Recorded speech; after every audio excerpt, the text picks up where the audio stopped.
Good morning, guys. Here you can see we've advanced to page 146 and 147, where we're going to talk about the muscular system.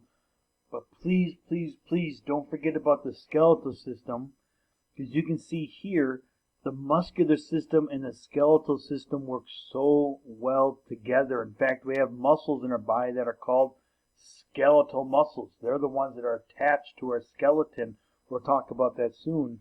But we talked about this, it permits moving the body. Well, we talked about that with the skeletal system, right? Maintains posture or stability. It really, truly works together with the skeletal system to do those things. Our muscles work with bones. Circulates blood throughout our body. Cardiac muscles, that means heart-related things or blood system-related things. And the heart is a big muscle that goes boom, boom, boom, boom.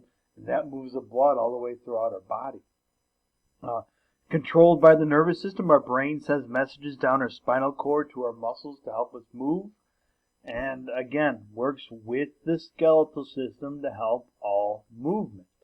Now, take a look at this picture of me in high school. I'm just kidding. That's not me. That's not me.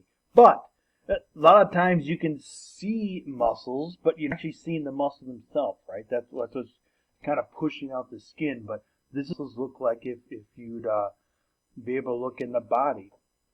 And there's muscles all over our bodies, you can see here. Now, in order to work with our muscles, we need to work out, right? If we want stronger arms, we got to work with our arms.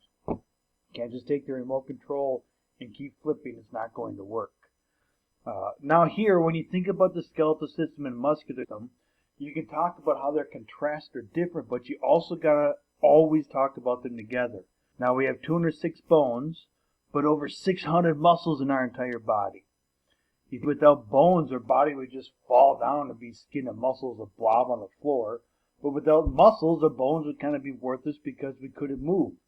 It's the muscles that work together with the bones. Let me show you this picture right here. Now you can see the bones here, the bone in your arm. We have the radius and ulna here. Our bones, but it's attached. This is your bicep right here, your muscle, and it's attached right here with a tendon. Your tendon, you can kind of feel this here, that kind of like stringy thing. That's a tendon.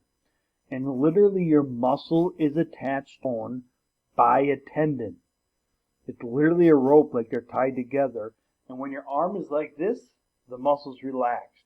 When you contract it, what you're literally doing is pulling to this rope. A tendon is what it's called, pulling your arm up. That's what's actually happening when you move. Without your bones, you couldn't do it. Without the muscles, you couldn't do it. You got to have both working together.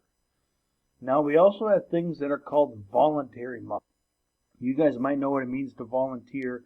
If Auntie says, okay, which one of you guys want to take out the garbage? If you don't want to volunteer, you don't do anything. If you do want to volunteer, you raise your hand. Right? Nobody makes you. You have to volunteer yourself to do that. Well, same with this. With smiling and running, you don't really have to. But you make yourself smile. You make yourself get out and run. You're kind of making yourself volunteer. You're making that. Your brain is literally telling your body to smile. There are muscles that are called involuntary muscles, which you do not have to tell your body to do. And thank the good Lord you don't have to tell your body to do, because your diaphragm is a very important muscle, and your esophagus right here, where you eat, goes down your stomach, is a very important muscle. Your esophagus is a circular tube called the sphincter, and that happens when you take a bite, and it literally pushes the food down into your stomach. And your diaphragm, as it fills up with air and pushes air out, helps your lungs a lot. You don't have to tell your body to do that. You don't have to tell your body to breathe. You don't have to tell your body every time you take a bite to push the food down. It just automatically does that. Otherwise, your whole life would be spent thinking, okay, breathe. And then if you're eating, you think, breathe. Okay, push the food down. Breathe. Push the food. I mean, that's all we'd be doing. Luckily, God created them as involuntary muscles. Now, for your assignment here, guys, start off small, just like the skeletal system, but again, with the muscular system. You need to look at page 140 and just kind of focus on 4 main ones here. And I did one for you. You're welcome. So you have literally 3 muscles, And the reason I'm only giving you three is because, number one, you might be used to a lot of these muscular names. So get used to them because we're going to do a lot more tomorrow. But just starting with these three today. Hey, I do want to wish you guys Lord's blessed today. Praise the Savior.